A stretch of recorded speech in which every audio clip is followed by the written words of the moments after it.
車好きヒラリーチャンネルのヒラリーです。今日は80系カムリ、日本で未発売のカムリを取り上げていきます。自分は70系カムリに新車から7年乗ってきまして、その間のトラブルとか乗り味の変化を前回の動画で述べさせていただきました。70系カムリは大きくて安くてめちゃくちゃ運転しやすい、しかも燃費の良い THS ハイブリッド車です。では80系カムリはどうなのか、価格やライバルとの比較、さらにアメリカでのトラブル事例とか、前回述べた疑問の回収、いろいろ深掘りしていきます。 The all-new 2026 Camry. では1パート目は新型カムリと60系プリウス、この比較をしてみたいと思います。アメリカでは価格が一緒みたいなんですよね。もうガチのライバルで、簡単に言うと、大きいけど運転しやすいカムリと小さいけど運転しにくいプリウス。言葉を変えると、コンサバすぎるカムリと先進性や特別感を感じるプリウス。この中間というのがないので、どっちかを選ぶというね、究極の選択を迫られます。もうね、両方とも振り切ってます。実用車か特別車か。で、プラットフォームと寸法を見ると、結構ね、びっくりするところもあります。まずカムリは D セグメント用の GA プラットフォームで、全長が 4915mm に対してホイールベースは2825。プリウスは C セグメント用の GAC プラットフォームで 4600mm の全長に対してホイールベースは 2750mm。カムリってね、ホイールベースが短いんですよね。で、カムリより全長が30センチ以上短いプリウスがタイヤの間隔では 7.5 センチしか違わない。これ考えると、プリウスがいかに現代的でカムリがちょっと古い設計かなっていうね、ところが見受けられます。プリウスがね、ボディデザインに優先というか、タイヤを四隅に追い込んで、A ピラーを極端に寝かせて、ドライバーから A ピラーの付け根の位置がね、異常に遠くなりました。車両間隔が取りにくい理由になっていて、360度カメラは必須でしょって思うほどに運転しにくいです。これはコーナーでも駐車場でももうどこ走ってても一緒。ほんとね、プリウスね、直線でも運転しにくいというところがね、かっこいいボディデザインの代償になっていきます。で、カムリはダッシュボードの先端の高さが抑えられていて、ボンネットのラインも意識しやすいですし、タイヤの位置感覚もつかみやすい。もうね、めちゃくちゃ運転しやすい。そんなところで究極の選択。同じ3万ドルを払うんだったら、スペシャリティなプリウスか、それとも走りやすさ優先でカムリか。そんなところでプリウスがね、今まで実用車らしかったところが、今はカムリがその役目を担っていると。で、さらに実用車とスペシャリティの実用という部分でね、ちょっと面白いところを触れています。一つはプリウスのフロントガラス。寝ているというのは見ればすぐわかりますけれども、内側の窓を拭くのがね、もう大変だと思うんですね。もう自分絶対嫌です。今までいろいろクーペとか買ってきて、内窓はね、もうとにかく拭きたくない。もう筋が残っちゃったらね、もうそれはもう毎日というか毎週のように掃除しなきゃいけなくなって、肩筋肉痛になるしね。もし窓拭くんだったら、ちょっとのね、ケミカルにお金をけちらわなくて、純水というのを使うとかね、工夫するのがいいと思います。で、あとね、リアシートに関しては、プリウスも結構いいです。さすがに C セグメントの中では上位車種になりますから、リアシートね、結構座りやすいように作られています。大きい方ですと、頭上と乗降性に問題出ますけれども、着座感は、カローラと GR86 の中間程度の位置に椅子の高さが来て、乗り心地なんかはね、そこまで悪くない。で、プリウス単体だとこんな感じなんですが、カムリのリアシートと比べるとね、ちょっとさすがに分が悪いかなと。カムリのリアシートね、見た目はしょぼいです。もうカローラと一緒。ただ、アッパーミドルクラスとして考えると、すごく極上です。見た目以外はもう高級車みたいな乗り心地というか、その着座感だね。シートの背もたれがなくても座っていられます。もうコーナーで背もたれがなくたって体が支えてもらえるくらいに座面の作りがね、しっかりしています。Experience exhilarating control in the new 2026 Honda Accord. 次に比較したいのがライバルのホンダアコード。価格は80系カムリが$28,000スタートで中心グレードで$30,000。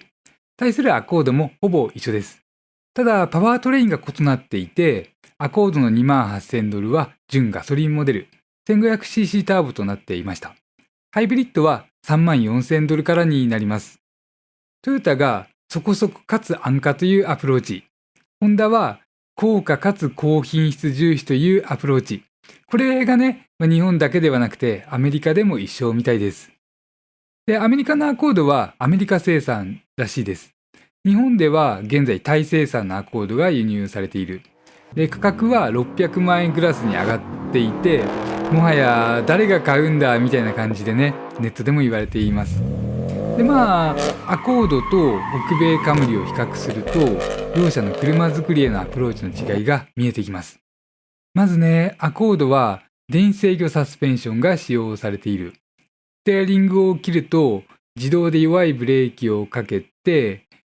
フロントの荷重を増やす、モーションマネージメントというのもね、搭載されています。この動画の前編動画で、自分はね、ブッシュが硬くなってハンドルが自分好みになったみたいなね、話を述べました。自分にとってはね、手と足で車と対話できてこそ車は滑らかに走らせられると思っているんですね。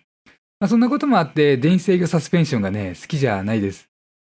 好きなのは電子制御サスペンションの中でもカメラで路面をスキャンして前もって減衰力を変えてくれるシステム。これがね、必須だと思っています。ただレクサスレベルになっちゃいます。で、アコードはね、カメラによるセンシングがないとのことなので、予想ですが、段差の手前でブレーキを踏んで、意図的にフロントを沈み込ませて、そして伸ばして伸びている間に段差を越えたいなんていう時に、多分ね、フロントサスペンションが硬くなっちゃうと思うんですよね。段差で衝撃を吸収させるためにブレーキを踏んでるのにサスが硬くなっちゃうというね、本末転倒。こういったところをアンチダイブとかアンチスクォートなんて言いますけれども、勝手にね、嫌な方向に変わっていっちゃう。で、カムリはね、そんなことなくて普通のサスペンションダンパー。一応 US カヤバ製のダンパーと予想できます。これが新型でも同じカヤバの工場で、隣にあるらしいんですよね。日本の普通の KYB カヤバとはちょっと異なる特徴を感じています。いろいろ車のポジション、実用車というキャラクターを考えたときに、自分はカムリの方が正解だと思っていて、良いものが欲しければクラスを上げるっていう感じの方がね、ユーザーにとっては選択肢が広がります。で、もう一つ、アコードでね、日本でもアメリカでも問題と言われているのが Google ビルトインナビの標準採用。これ外してっていうわけいかないんですよね。もう標準でついてきちゃう。このあたりが日本だとデジタル赤字、いわゆる AI とか Google 様に日本からお金がものすごい額が出ている。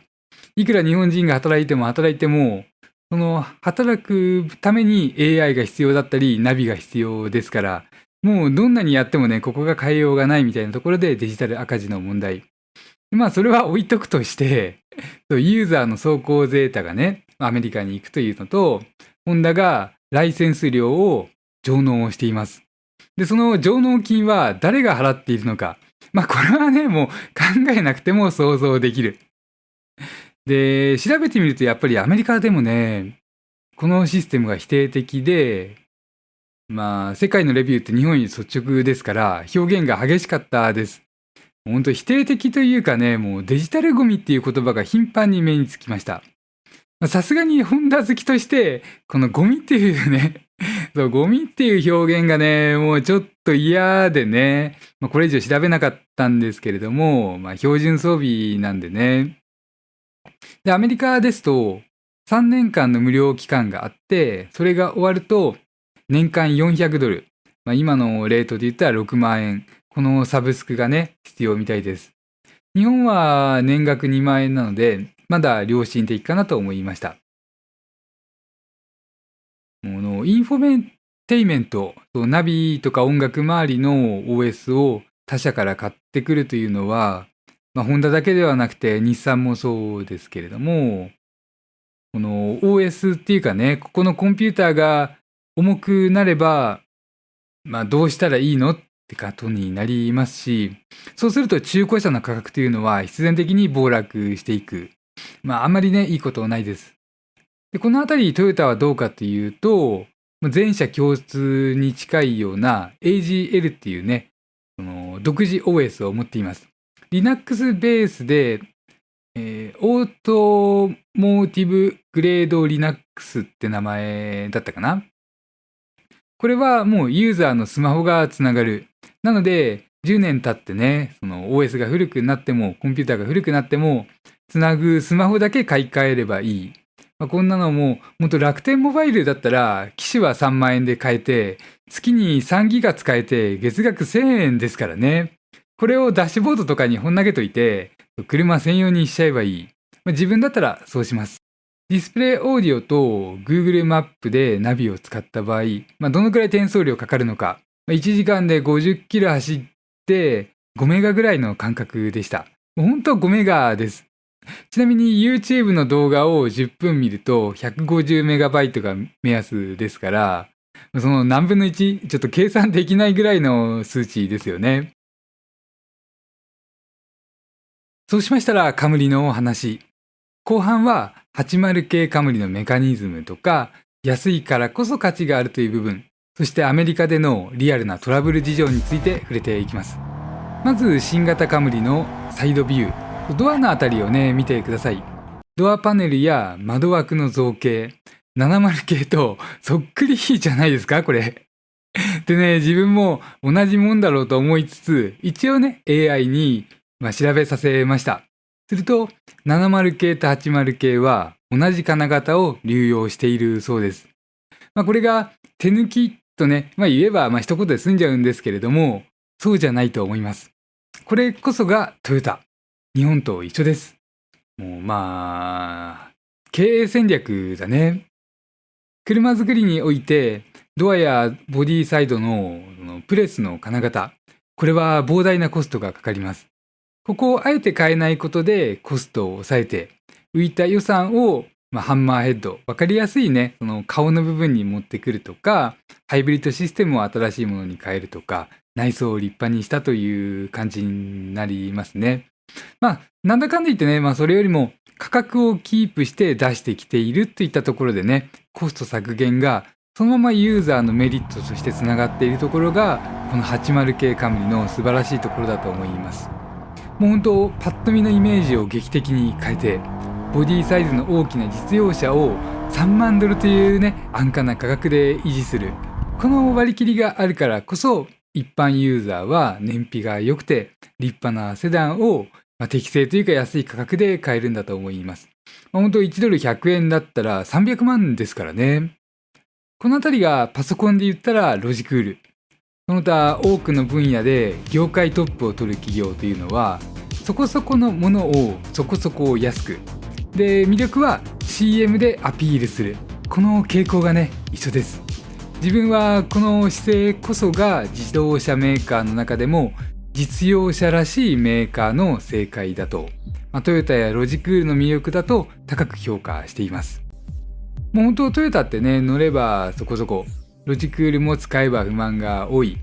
でも自分が一番買っているのはトヨタやロジクールっていうね、微妙にせこいんですけれども、理想と現実のギャップ。ここでちょっと豆知識コーナー。アメリカ仕様のカムリに純正装着されるタイヤについて。ブリヂストンのトランザとミシュランのプライマシー。これのオールシーズンタイヤがグレードとかその他の状況によって使い分けられているそうです。ブリヂストンのトランザってどの車に装着されていてももう本当にね印象がいいです。車種ごとに仕様が違うはずなのにそれでもどれも印象がいい。路面の細かなざらつきをトレッド面でスッとね吸収してくれる。なのでほとんどの場面でしっとりした上質感というのを得られます。一方でミシュランのオールシーズンタイヤは、質より実用性なのかな。カムリに合っているのはこっちだと思います。ただトランザの絨毯に比べると、オールシーズンタイヤはビジネスシューズって言えるかな。メーカーがどのタイヤをメインに添えるかで、その車が戦うステージが見える。これが面白いところです。ちょっとこの話重要で、今ね、ハッピーすぎ。今ね、17,000キロの車体です。17,000キロの車体で、15,000キロぐらいの時に、点火系がね、故障しました。トラブルだね。で、レッカー呼んだんだけれども、では今回のハイライト、前回の回収です。アメリカでは80系カムリで大きなトラブルが出てるそうです。インバーター内部のボルト締め付け不足による大規模リコールとか、カムクレードルの加工不良による油圧低下などが挙げられていました。自分が時間を一番取りたいのは、前編で話した疑問の答えです。A25A 型エンジンに採用されたラッシュアジャスター、それからハイブリッド車特有の過酷なオイル環境が引き起こす構造的な問題について。まずね、プラグの故障という結論で片付けて良いのか、日本では自分だけラッシュアジャスターが故障をしたのか、推測は正しいのか、本当のことを知りたくないか、いろいろね、悩みました。で、気になって仕方ないんで、アメリカの様子をリサーチしたんで聞いてください。まずね、事の始まりは、レッカーで車運ばれたことがあるんですね。で、それが、ハイブリッド車ってエンジンが始動している時間が短くて、温度が上がりにくい。そうすると、オイルに水分が混ざったその水分が蒸発しない。そこで乳化という現象が起きます。そう、ガソリン車よりね、ハイブリッド車の方がエンジンオイル傷みやすいんですよね。そうした過酷な環境でトヨタはこのエンジンにバルブの隙間を油圧で自動調整するラッシュアジャスターというのを採用しています。で、そう、自分がレッカーで運ばれたのは、新車から15,000キロ走った時、まだね、そんなに古いとは言えない時期ですよね。システムエラーで走れなくなってディーラーに行くことになりました。で、結果はプラグの不具合ということだったんですが、15,000キロでプラチナプラグが壊れるなんて、それは天文学的な確率。ネット上ね、調べても件しか見つけられないほど。で、そのプラグトラブルがね、同時に2本出ました。体感的にね、そんな感じで不完全燃焼が起きた。で、これが寒い日だったので推測してみると、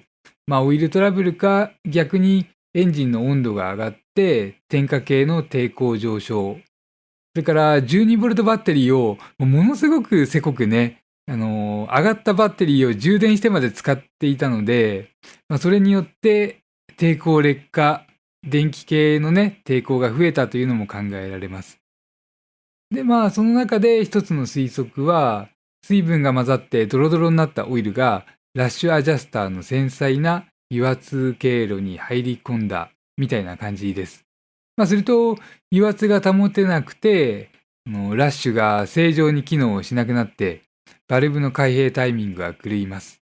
そうなると点火プラグがね、いわゆるかぶっちゃう。火花を飛ばさなくなってミスファイヤーを起こす。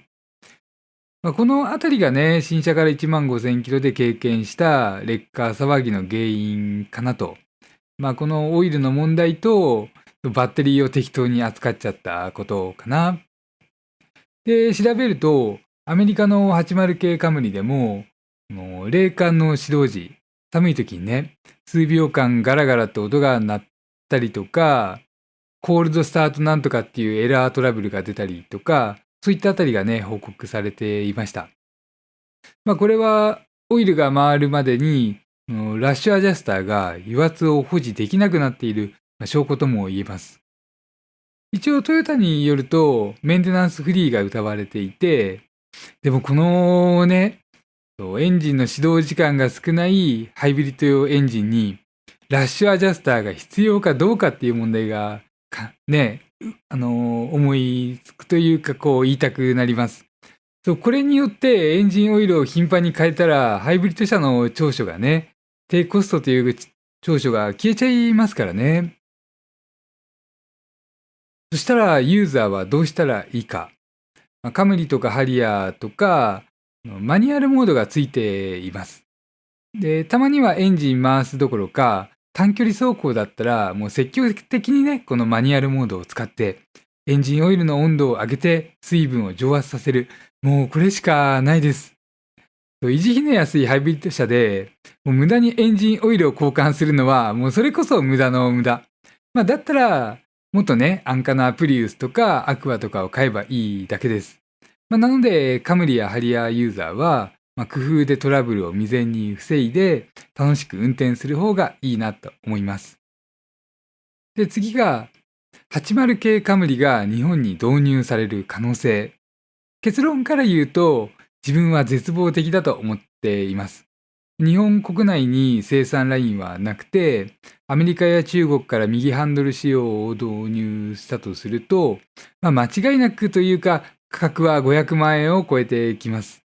クラウンやハリアーと食い合うどころか、カムリの方がね、高くなっちゃう。そう。クラウンやハリアーを超えちゃうのがね、もう容易に想像できる。そしたらビジネスとして成り立たなくなりますからね。といっても、賢いコストの削減。トヨタ車の中のトヨタ車らしいカムリ。安くてでかくて燃費がいい。で、現在はラブ4がね、カムリの代わりとしてコンパクト SUV で世界一の販売台数を競う。でも最新型2026年登場のラブ4は、結構高くなってきたこともあって、こういったところから、車が高くても給料だって上がればいいじゃないっていうね、お話もあるでしょうけれども、お給料と貨幣価値の変化という部分は、いずれどこかで述べたいなと思っています。以上、車好きヒラリーチャンネルのヒラリーでした。